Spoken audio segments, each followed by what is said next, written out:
So the backstory is that Jay moved out there to be with Lisa, and he told me he was getting married, I guess, last year. And he and Lisa had come out earlier this year and asked me if I could be in the wedding.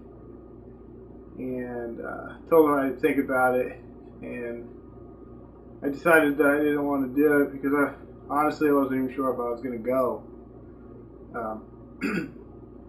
But then as I got the invitation and thought it over and thought I never really go anywhere on vacation, and this is probably a good thing to go to anyway, I decided I was going to go.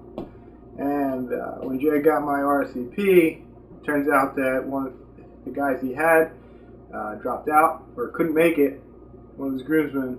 So he asked me if I could fill in for him, and I said sure. I was a little nervous about it, a little nervous about getting there. I had a lot of anxiety about flying. I decided to drive,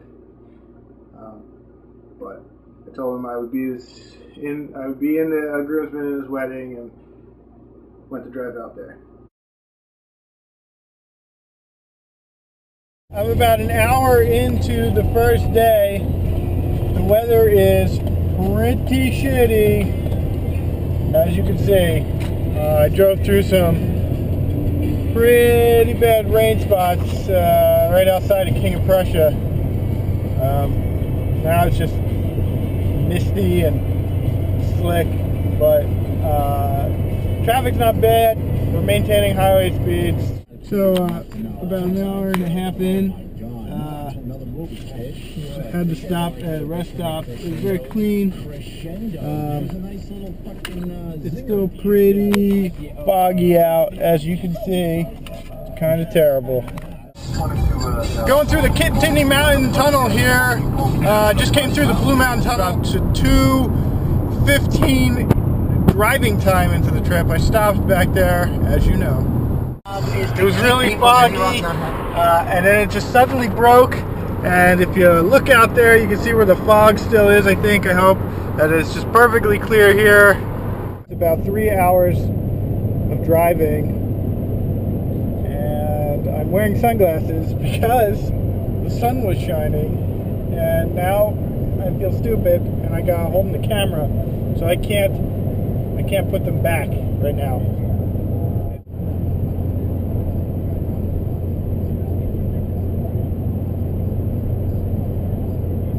Okay, here it goes. Clearing up, just like that.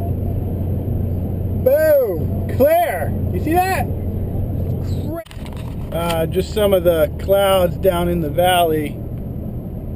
Crazy stuff.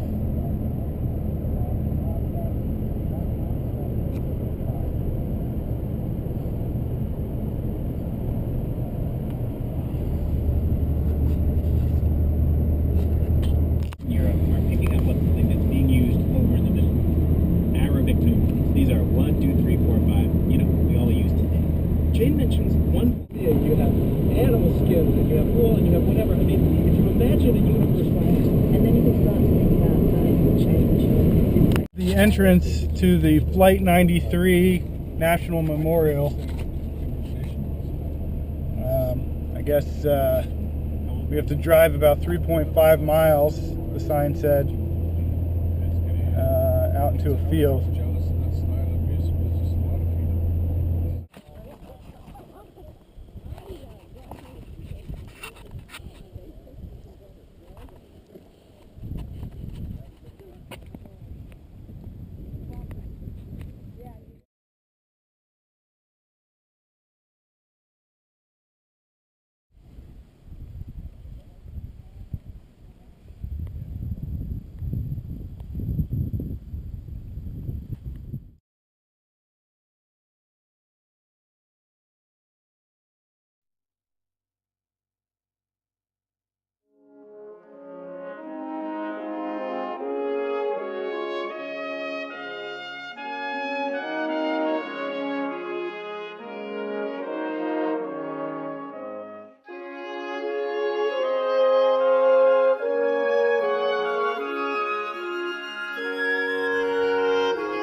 I'm now approaching Monroeville Mall from Dawn of the Dead. I came down a big hill over there. I don't think that is the hill.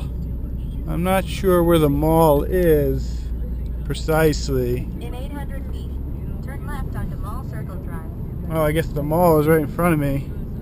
Doesn't look anything like what I remember from the movie.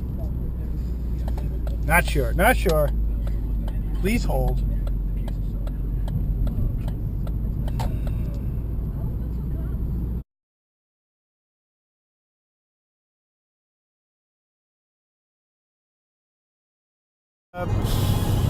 Some part of the Pennsylvania Turnpike, heading into Ohio eventually. Probably got like an hour before I get to Ohio.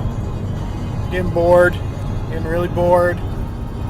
The landscape is lovely, lots of colors. The Monroeville Mall, they had a dinky little arcade that had like a quote-unquote museum in the back.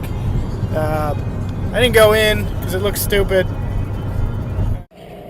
So I'm here in my hotel in Streetsboro, Ohio. It is a Econo Lodge. You have to drive over the surface of the moon and potholes to get it down here. It was a little ridiculous. Here's the view outside of my window. This window opens.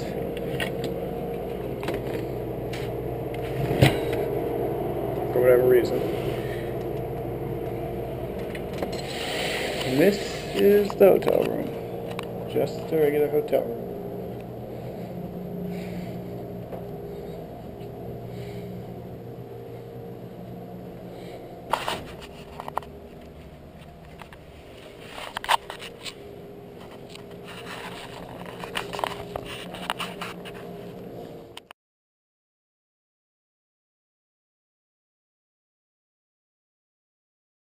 It's 6:11 a.m. on Thursday. I am leaving the hotel in Iowa and driving up the ramp. I know you can't see. Driving up the ramp that's behind every other hotel in this place.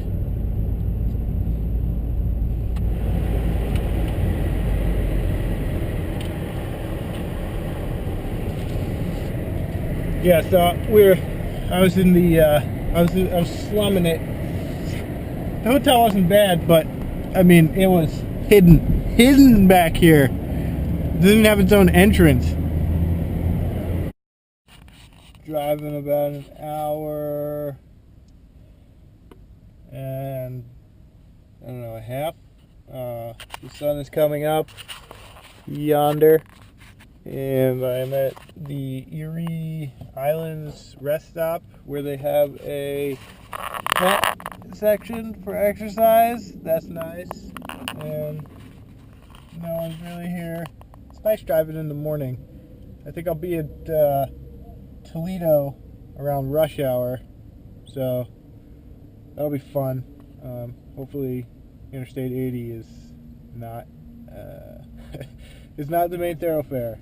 But probably is. One of the things I noticed driving across Ohio, aside from there being nothing, no trees around, no billboards. The billboards are like way out on some farmer's land. The roads are just long, mostly straight, nothing.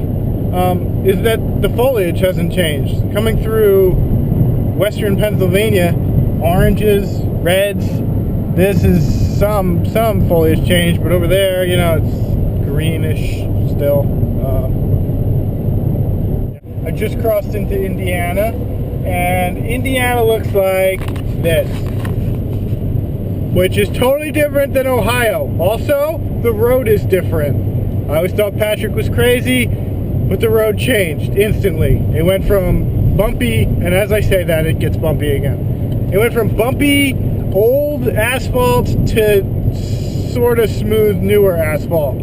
Indiana, I just went through their toll booth. They take Easy Pass, but the system that every other state I've seen so far of the purplish Easy Pass symbol, real bright, real obvious when you get in the toll booth, has been replaced by a very dull, old-style, little yellow dot matrix sign that spells out the Easy Pass logo, but I mean, you have to look for it. Which line is Easy Pass? They all look the same.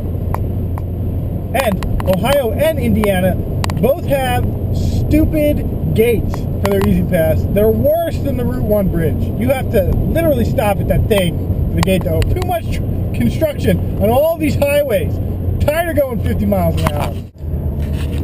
In an attempt to skip Chicago traffic, I took Interstate 80 instead of following Interstate 90 up, which goes right to Sioux Falls. Driving in the worst traffic I've seen in 2 days, and it got bad fast. Look at this. That is high volume. 3 lanes. The speed limit's only 55 here as well, and it's not a work zone, but one is coming up. It's just a lot of traffic. A lot of traffic. Illinois, I think. I don't think I crossed into Iowa yet, but you can see these power lines going off into the horizon. This is one long, straight, boring road. There's nothing on either side. You got nothing over there. It's worse than Ohio.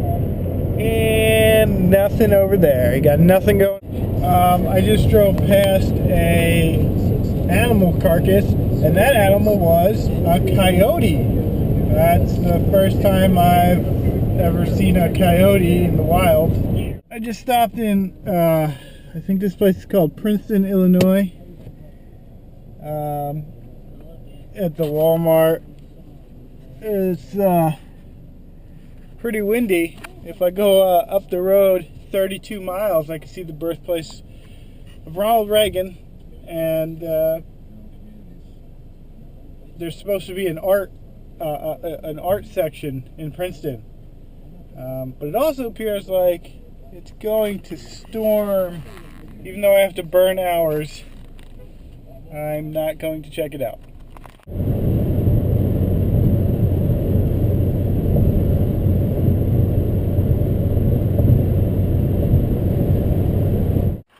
Here I am at the second hotel in Iowa, and it's actually right across the border from Illinois. It is a Super 8. It is a lot nicer than a Econo Lodge, and I have a pretty good view of the Mississippi River. Checking. Anyway, that's nice. Wooden dowel for keeping another window that opens. Oh, this one doesn't lock. That's why.